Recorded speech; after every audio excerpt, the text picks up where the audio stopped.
Welcome to Heal With Us, where we aim to inspire, strengthen, and empower. Now let's begin to heal. Hey y'all, I'm Toya, and I'll be investigating the business of everyday people like you and I. Blessings, it's Dr. Nikkisha Bell-Griffin, and I'll be checking in on your hearts. Hello, I'm Tam from the Nerd's Corner, and I'll be giving you interesting facts that you didn't know you needed, because why? I'm just nerdy like that. Now that you met us, let's get in your business. So on today's episode, I wanted to talk about putting the glass down. And this came from a video that you sent us. Tam sent us the video. Mm-hmm. Can you give us like the premise of the video? So in the video was a teacher. He may have been a professor, but he was some type of educator. He was standing there in front of a class, and he held up a glass of water. And he started the class out with like a normal question. Can anybody tell me, with this glass being full, what would the weight be? And they automatically thought, oh God, I got to give my measurement, or, and that's not what he meant by that. He meant that it doesn't matter how much water is in that glass. The weight comes from how long you hold that glass up. And for it to be rhetorical, to switch it, he meant that, the glass is you and the water inside is stress. And you holding that glass up, after a while, your arm will get tired, and then a couple of more minutes later, you may get numb. Your arm may get numb from holding this glass.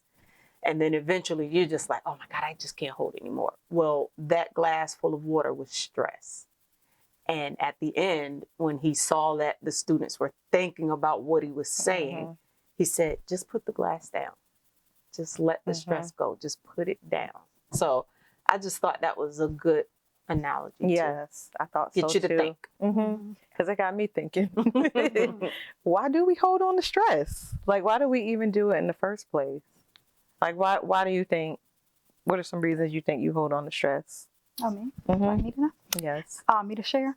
I think, I was just kind of reflecting on that, and I was literally asking myself that question. So I think part of it is like bad, or let me say poor, coping mechanisms. Like you're so used to handling things a certain way that it's like your automatic response.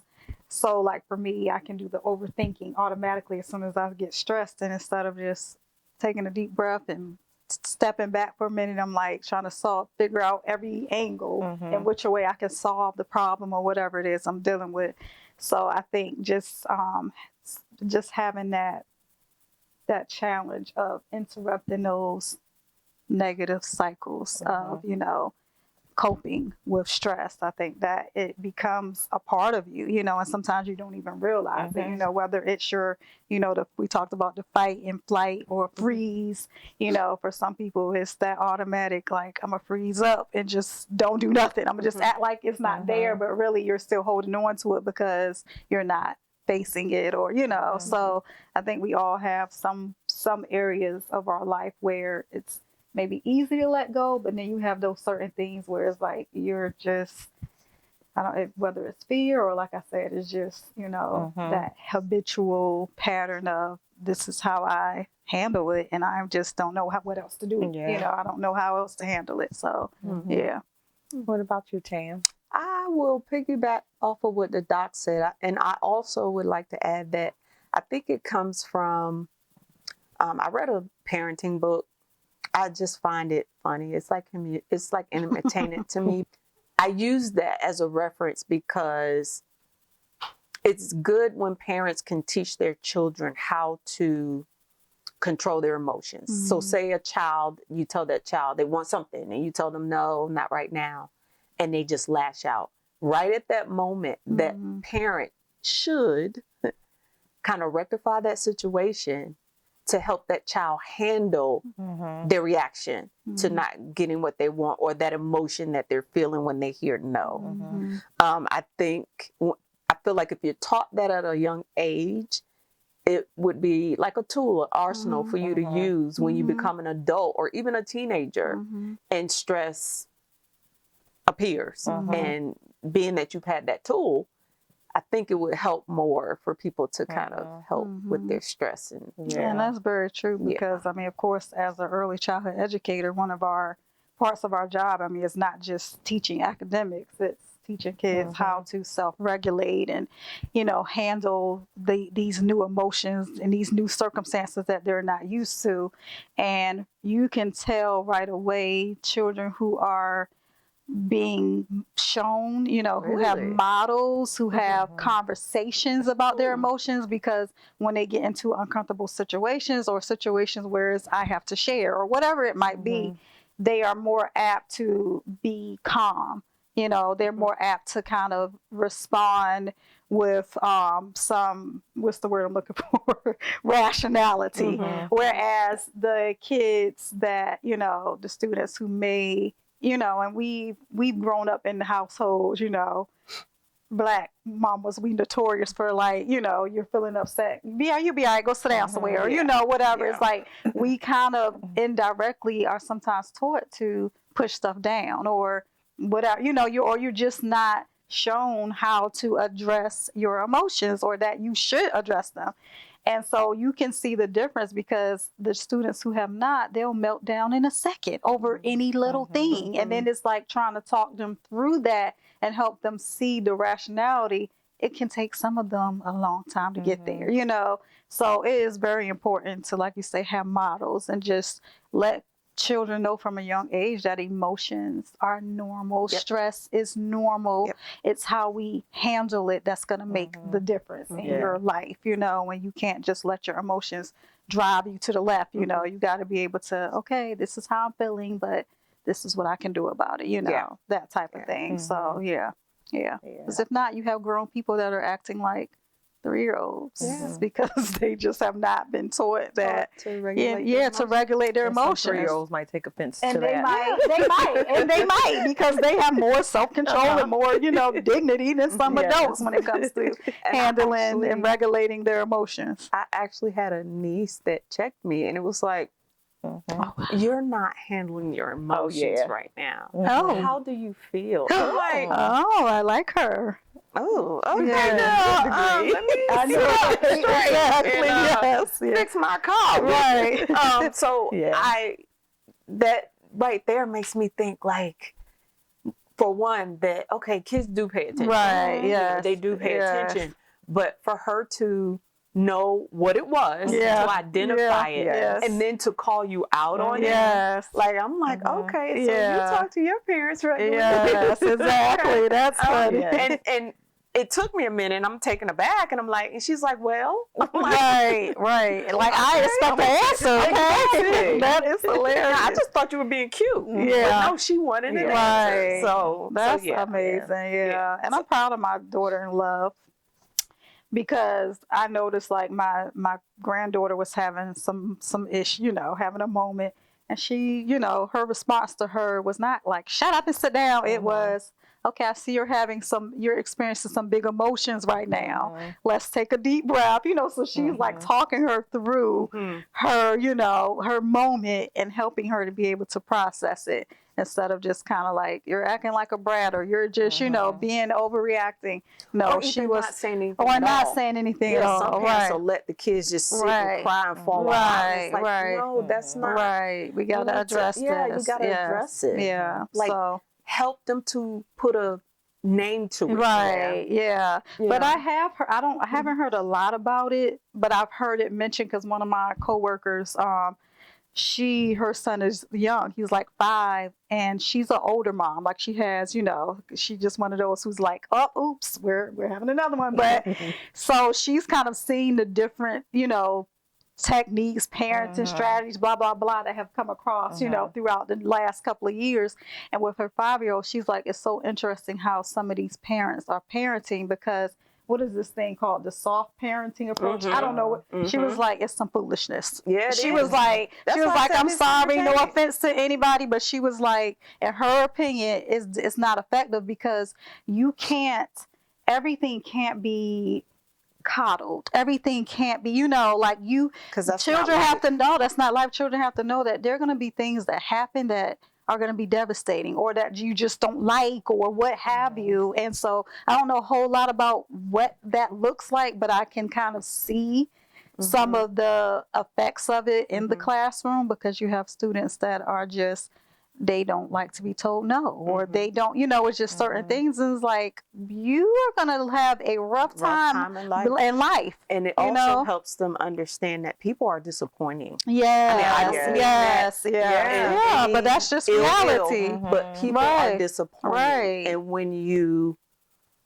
are, brought up in a way of coddling or soft parenting, that disappointment could be devastating to you, because now you got to rewire your brain. Right. To think, wait a minute, this wasn't how I was taught or guided to handle a disappointing person or situation, like you said. So what do I do? Exactly. They'll either shut down. Yep. They'll retaliate probably.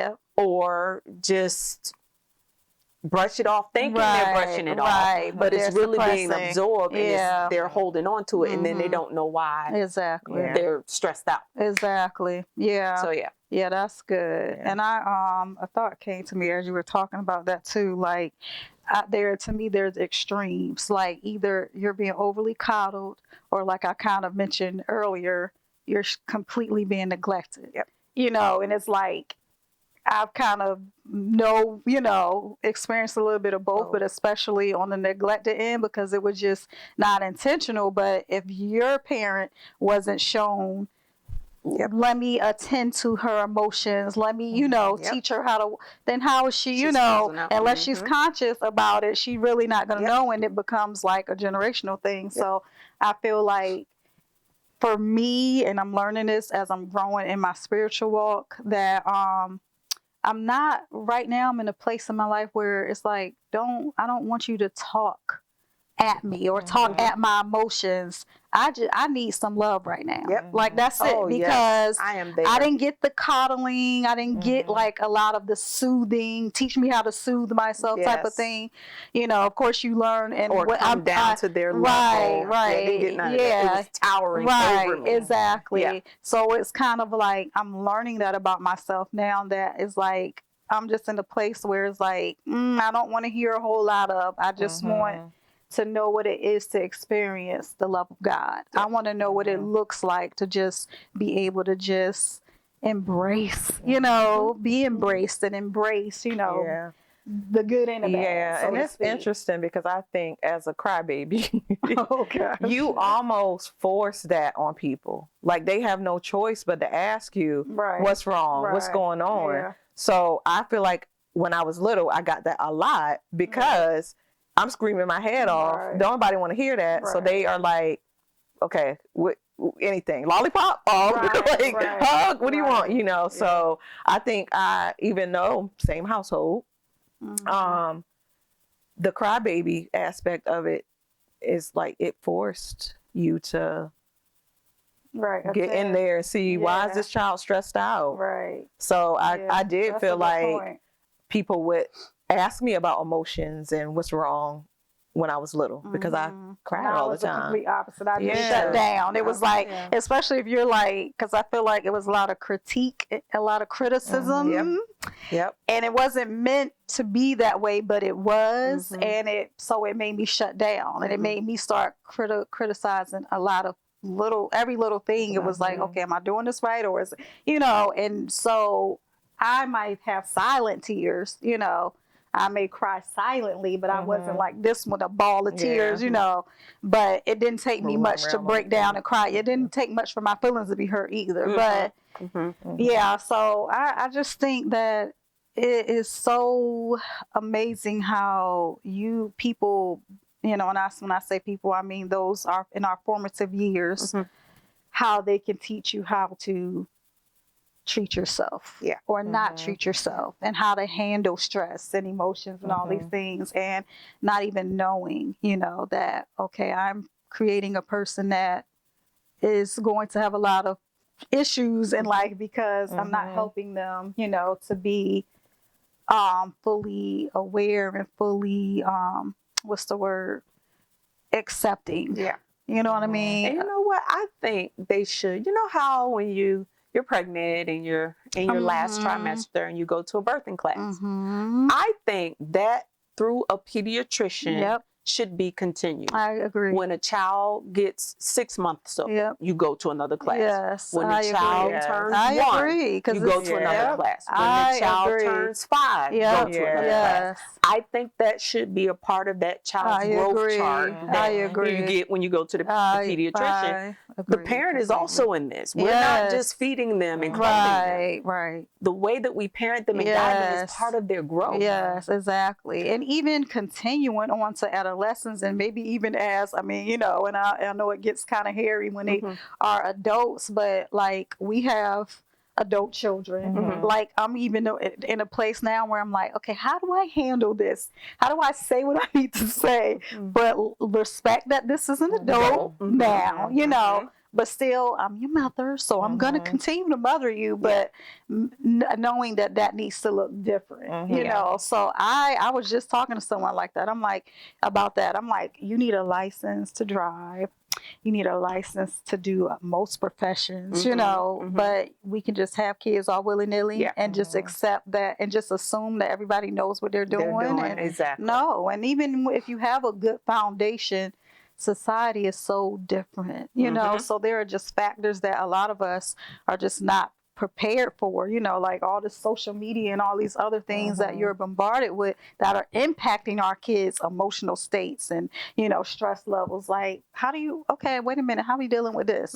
What's working for you? You know, just, I totally agree. Yeah. And I think it should be mandatory. Like, it should be a part of that child's growth, development, as well as the pediatrician following all the milestones. Right, exactly. Because, like you said, the parent have this baby, they put that baby, wheeled the mama out of the hospital, got the car seat, the car, baby in the car. Nurse turns around with her little wheelchair, she gone. That's it. Everything is on you. There's no, like I said, I read these books because they're entertaining. Because half the time, I don't agree with what's in those books, but hey, if it works for you, have at it. But there is no playbook. Exactly. On how to do this. And we've been doing this parenting thing for how long? Since the beginning of the time. And I do know that there are some parents that have really messed up their kids physically, mentally, you know, and like you said, it's a generational thing. I don't think a lot of it is on purpose. I mean, sometimes it is on purpose because some people are psychopaths. But, you know, it's just, I just think that that should be part of, in like a piece of your insurance, your health insurance, that I agree. The parent should take a class at every milestone of that child's life, at least until they become a teenager, and then make it optional. Exactly. Like their last one be when the child turns 12. Because that child sees a pediatrician until they're 18. They're supposed to. You know, and I think that that should be incorporated somewhere. I agree. And that's interesting. It would definitely change the dynamic of stress in the household.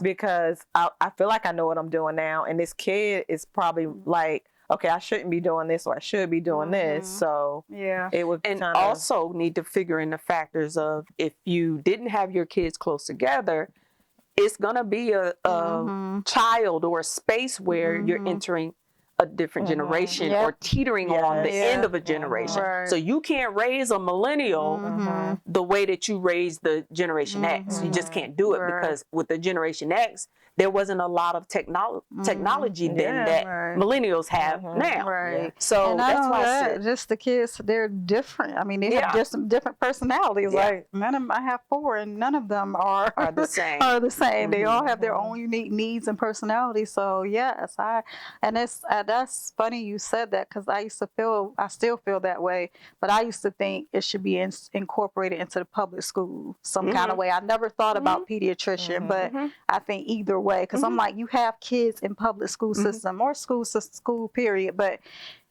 from K or not, if not pre-K, to 12th grade. Like what better opportunity to just instill certain things and support parents, you know, in both ways. So we come to the little stuff to support our kids. So it could be the other way around too in the school system. You add some parenting classes, and you know, and make it, but it has to be something that is mandatory. We can't leave it just voluntary. Right. Like make it so that that parent has to attend that class or your child won't. Right. Like we gotta put a stipulation on it. Yeah. Or you can be paying. Ain't gonna be no free education. Exactly. Something. I don't know. Yeah. Yeah. And then that will reduce a lot of the behavior issues you see in the school systems too. And a lot of the stress that the teachers are dealing losing with. some good teachers because of Yeah. And then I was gonna say, with my stress, I think I choose stress over the other evils like anger, fear.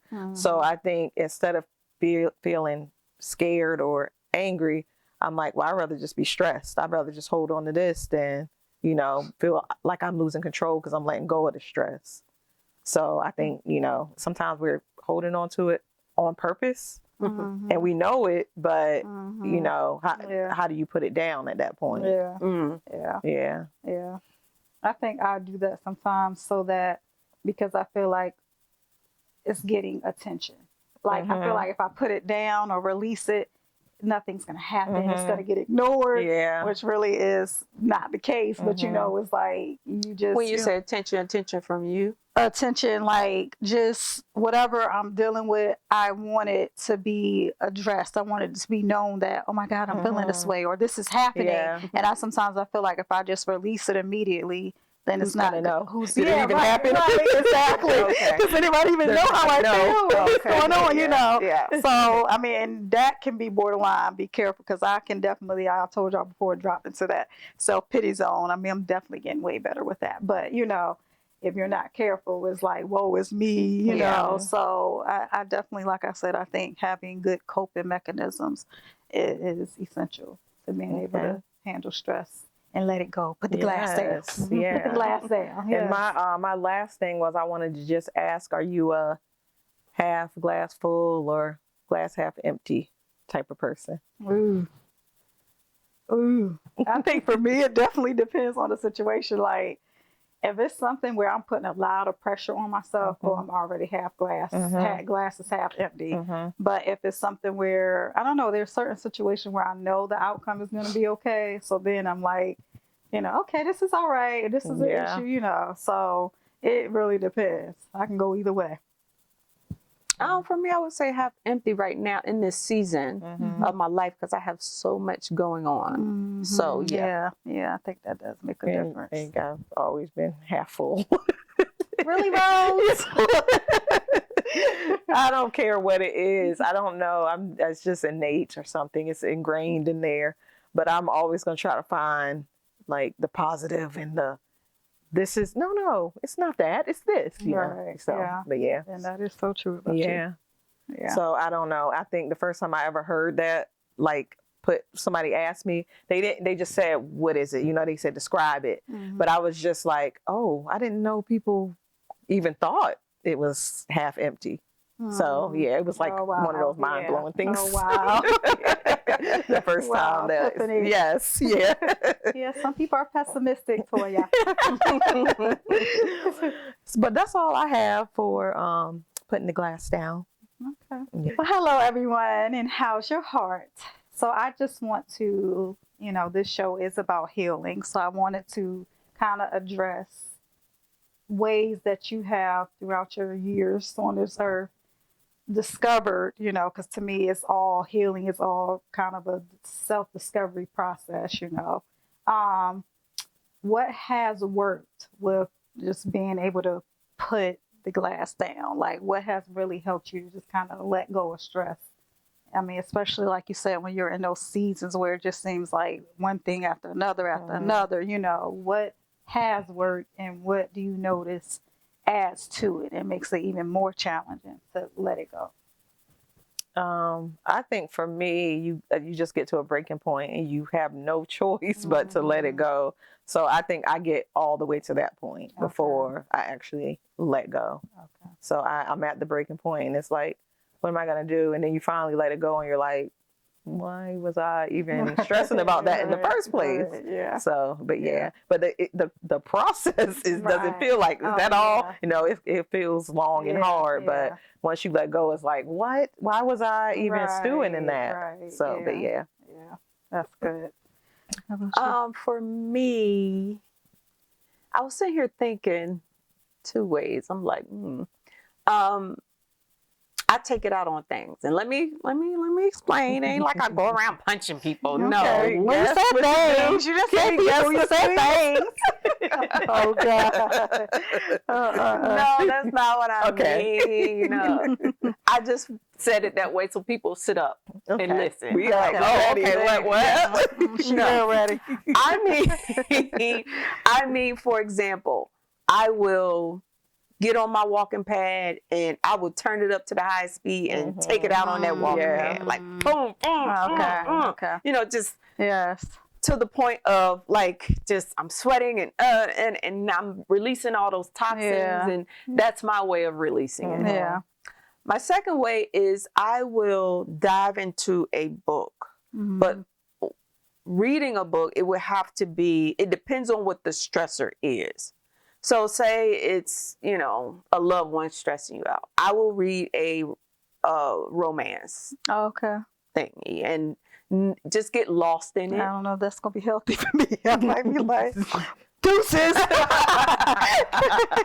I don't want you anymore. Let me go find Peter. Right. I'm sorry. I'm sorry. Just seem like Peter would be the name of the romance book. I don't know. Peter knows how to treat a woman. I just use that as an example. I mean, you know, I like mysteries. I like thrillers. You know, but it just depends on what the stressor is. I just tend to, when I'm stressed, I tend to put myself fully into something. Okay. Whether it's work, cleaning the house. That's the one I was going to get. I was trying to stay away from that one. I was going to give you something new. She already knew. She already knew. Music. If it's music, I would just get in the car, have nowhere to go, but just have a self session of car karaoke. Oh, just I love it. belt out to the top of my lungs, and I'm driving and people looking at me like, is she okay? No, I'm not okay. Mind your business, okay? The road is that way, not this therapy way. right now. You know, so Yeah. So, and then what was the second part of your question? I guess in what hasn't really worked, like What hasn't really worked? Yeah, like what? What hasn't really worked? I mean, Me suppressing it, thinking that if I just push it down, put some on top of it, girl. Put something else on top of it. Put some on top of it, that it will miraculously just poof. Right. And it doesn't. Right. It doesn't. No, it does not. It does no, not. it doesn't. It does not. So no. explodes. Yeah. Yes. Yeah. And I am that person that I'll let it build and build and build to the point that I'll have a breakdown. Yeah. And it's like, girl, you did it to yourself because you know good and God well, pushing that thing down is not going to make it go away. Address it. I don't like confrontation. Yeah. That's my thing. Yeah. I'd rather walk around knowing I should have a conversation, know I should face it. Yeah. I don't like confrontation. Yeah. I don't like, and that's trauma and a trigger from childhood. I don't like confrontation. I just feel like I'll weasel my way around it and hopefully it'll just dissipate on its own. Right. So. Yeah. I mean, it's good that you know that, and hopefully you will be able to learn some healthy ways to deal with confrontation. Because I think most, even as adults, we don't really like addressing other adults with, confrontational things. And for one is like, well, we're both adults. Why are we even dealing with this? That's number one. Exactly. And then number two is like, well, is it going to be resolved? Are we going to, I think sometimes we had and I think I said this before, we haven't really been trained on how to agree to disagree, how to just handle conflict, healthy in a healthy manner, and it's and still be okay. Okay, we don't have to, agree with whatever, but we can still respect each other. We can still, be in a cordial relationship. So I think that is sad, but I think it's true in so many circumstances. And I am so on the opposite end of the spectrum where a lot of the times people don't like to have that conversation because they're scared they're going to hurt someone. That's not my issue. My issue is that I don't want to have that conversation because I don't want the yelling. I don't want the name calling. I'm the type of person that if I say I love you and I care for you, I am choiceful with my words because there's power in the tongue. But also from that saying that Maya Angelou said, a person will always remember how you made them feel. They don't remember exactly what they said to you, but they're going to always remember how you made them feel. And being that I love you to that point, I don't want to say something out of my mouth. In that moment, that I can't take back, that will just burn or impale you, that you will never forget it. So that's why I don't like the tough conversations, and that's why I don't like the tough situations, because it can escalate. And like you said, you both ends have to be mature enough to see it when it escalates, and let's back this down. Let's back up, and everybody's not in that space. Not in that space. So I definitely understand that. Healthy disagreements. I'm not even going to use the A word, but disagreements. And that goes right back to what I said about kids. Like that starts from little. Like as adults, you should be to the point where you don't ever get to the point where you're just, degrading someone or cursing someone or raising your voice, because you should have learned how to handle that a long time ago. And you should know if somebody's getting you to that point. If it's too heated, we don't need to talk until we're both in a calm, peaceful state, because you're not going to come to a resolution anyway if you're hot-headed, So I definitely understand that. And that makes it challenging, because you do just have some people that just unfortunately are not there yet, And we all have our moments to a certain extent, but, I know there are some people who is just like, that's how they cope. That's what they do. And it's like, this ain't gonna work. So, and I always try very hard to lead with grace. I treat anybody with grace, because you never know what a person is going through. You don't know what they're handling.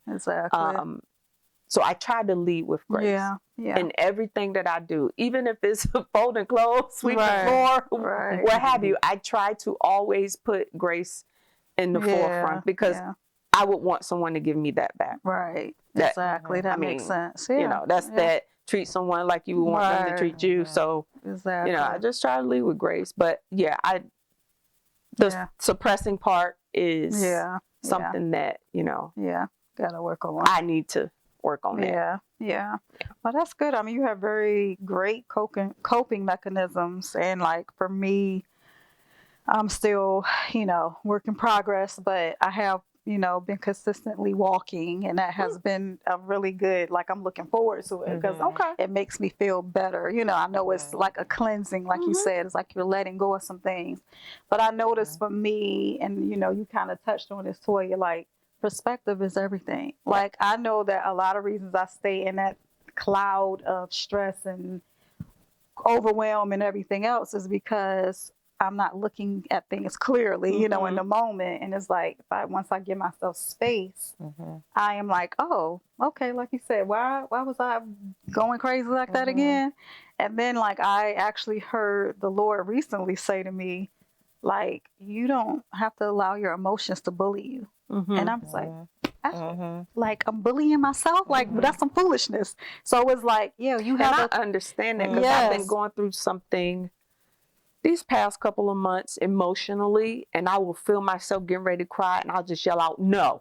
Like, no, you're not. No. No.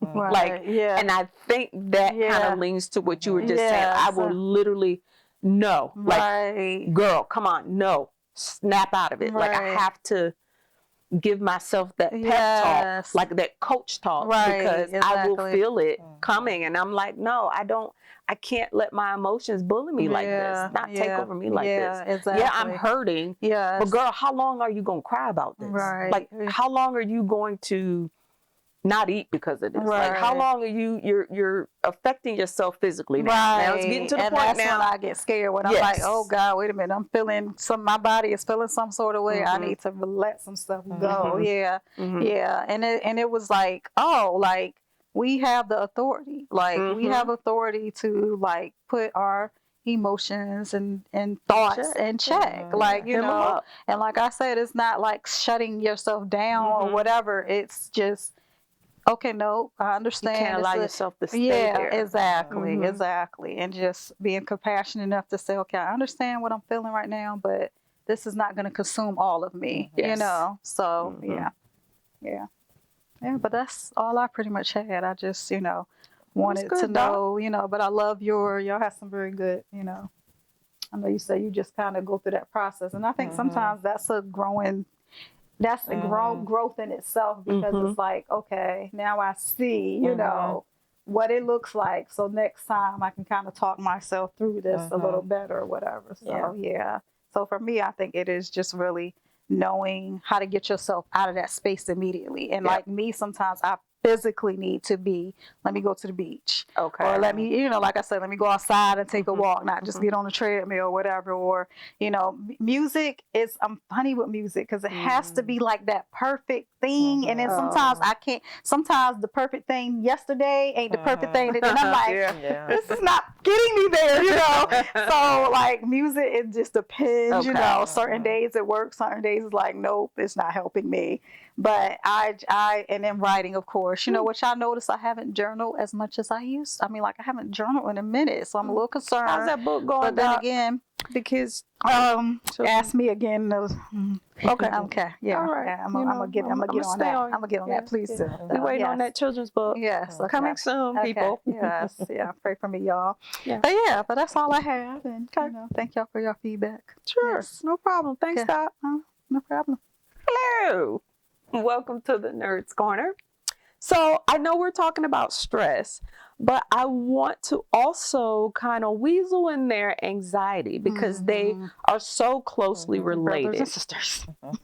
So some of the things I'm going to talk about comes from the American Psychological Association. So just to kind of give a brief definition of stress and anxiety so that we can kind of put them in their own pocket. Stress is like your body's natural response to challenges or fears or tension or pressure. Whereas anxiety is a long-term feeling that persists even when there's no obvious triggers. So can you guys kind of, when you think of if you're dealt with anxiety or if you're dealt with stress, do those definitions kind of help you separate the two? Definitely. Okay. And like I said, there's a fine line between the two, but both of them are emotional responses. Stress typically is caused by external triggers and are short term. Like I said, anxiety a little bit, they're more of a long-term feeling. So I just want to give a statistic really quick because, I'm a nerd and that's what I do. I love to do those things. According to the latest data, however you want to call it, from the National Institute of Mental Health, 31% of all Americans will experience an anxiety disorder during their lifetime. 31%. That's a lot. I think it's the almost number's higher. higher. I know, You think it's higher? Yeah, I think so. I just think some people know not, how to get out of it quicker, so they just feel like, oh, yeah, I'm fine. or they're just not reporting it. Like they're not saying, because if you don't ever go to a therapist or whatever, how are they going to be able to document it? That's true. That's Or, true. I just thought that little number that's was still high though. It's still high. Yeah, I think it's higher, but Yeah. I I was thinking maybe 10 or 15% or something like that. Oh, I'm thinking like 60%. Oh, really? Yeah. Okay. All right. Yeah. Well, I'm going to give you some treatments and managements. I am not a licensed professional or therapist, so please seek those people Get professional speak. Yeah. for things that may really help you. But, I mean, these are light little tips, so they may help. Who knows? If they do, let me know. then, I can brush my shoulder off. Yeah. Exercise. We talked about that. From yoga to Tai Chi to a brisk walk. Those are some of the things. Talking about it help. But make sure that it's a trusted someone, a friend, a partner, a family member. Random person in the grocery store. A good listener. Exactly. That doesn't know you. A therapist or a counselor. And I know how hard it is to find a therapist. Because there was a time where I went through because they just weren't. Yeah, the match. You have to mesh. For me, I have to mesh with you. Definitely. And don't, just sit me on your couch and look at me like I'm a big blob of pitifulness. No, I need you to help me. Yeah. And then you run into that one that, let's write you the script. Listen, no. I haven't. I've only been talking 5 minutes. Right. You see my foot You tapping. make me So erratically, then all of a sudden I've got PTSD because my foot is tapping. How do you know my foot's not itching and I don't want to lean down and scratch it in the middle of my session? No, we need to mesh. We need to mesh. So, also, I wanted to bring up the fact that people and peopling and the things that people can do to try to help with these two different emotional issues. You can accept that you can't control everything. You cannot control everything. And I think sometimes that leads to a lot of people's stress and anxiety. You can't control everything, and it's okay. Yeah. It's okay. Settle for your best rather than aiming for perfection. Right. It's exhausting trying to be perfect, and Preach, girl, preach. much is given, much is required. So I don't want to wear that hat. Now, God come to me and say, daughter. I don't even know if he talks like that. Daughter. Then I would have to kind of reevaluate. I ain't going to question him, because he coming to me and I got to obey. But it's just like, really, God, little old me? Okay, God. One of those type of dealies. But learn what triggers your stress and anxiety. Learn those triggers and then quickly disassociate yourself from it. Try to pull yourself away from it. I have in the recent years have been great at identifying triggers. Triggers, not, I feel like triggers are different from a situationship. In a situationship, I mean, say you're amongst family, and I'm sorry to say that, 20 times out of 2, there's going to be some type of disagreement, friction, and even argument. When I feel that tension, I would immediately just vacate the premises. What happened was not a trigger. It was just, I just don't want to be around it. Right, you already know. Now, if it was directly pounced to me for a specific thing that hurt me in the past or just hurts me in general, that's a trigger. So I was able to... We talked about that. Yeah, identify the trigger amongst an uncomfortable situation. I feel like, I don't know if you guys agree, but I feel like those two are different to me. They are. They are, definitely. I got 3 more here. Limit caffeine. A lot of people don't understand physically the stress that it puts on your heart. There are benefits to caffeine. There are, but there are also, some cons about coffee. It races things, it constricts your blood vessels, it does a lot of things, but a lot of the times, people don't really look at the intake of things, food and liquids and stuff that may be triggering your stress and you don't even realize it. Yeah. Eat a well-balanced meal. Another thing that coincides, if you eat a lot of sugars and stuff that's just not healthy for you, your body it needs to detox. It's just like me doing that walk and, you sweat and you're sweating out all those toxins. Eat a well-balanced meal. You'll probably feel happy go lightly. You feel a little better. You're not bogged down with a bunch of not so good stuff. Yeah. The main thing, and I'm an advocate of this, get enough sleep. Oh, girl, yes. An adult need an average of 7 to 8 hours a night of sleep. Or it could be 7 to. Did I hear like 7? I read somewhere 7 to 9. I don't think it was 10. Okay. 7 was too much. I think they said. Yeah, 7 to 9. So as long as you're getting that, get some good sleep. That would help tremendously. Not only with just how your body, because your body, when you're sleeping and you're at rest, your cells are rejuvenating. So, and that's very important with children because they got to get enough sleep so that their cells can, rejuvenate, their brain cells and all the things. And my last one is try to exercise every day. It doesn't have to be high impact exercise.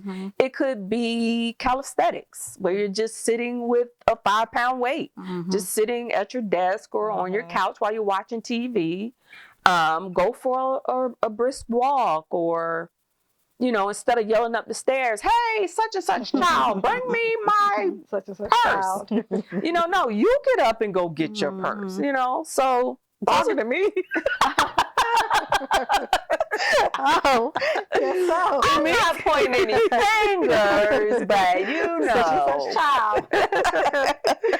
So those are just some things that I had that could probably help you with your stress, and also bring to the forefront that although, stress and anxiety have two different definitions, they closely are kind of side by side with one another. So I hope some of those things help. And if anyone tries any and notice a change, let me know. But that's all I have for the Nurse Corner. We'll let you know. Such and such a child. Thank you for joining us for another episode of Heal With Us. And remember, healing is a process, so take it one day at a time. And I just have one question. Do you guys know where to find us? I'm pretty sure you do, because I say it all the time to close out the show. If you don't, I'm going to repeat it again. Hey, what else do I have to do? But you can find us at healwithus3@gmail.com. We're on all social media platforms, all the ones that you can think of. We are there. And just come check us out. Leave comments, questions, show ideas, anything, or just to say hi. We would love to hear from you guys. Heal with us. Heal with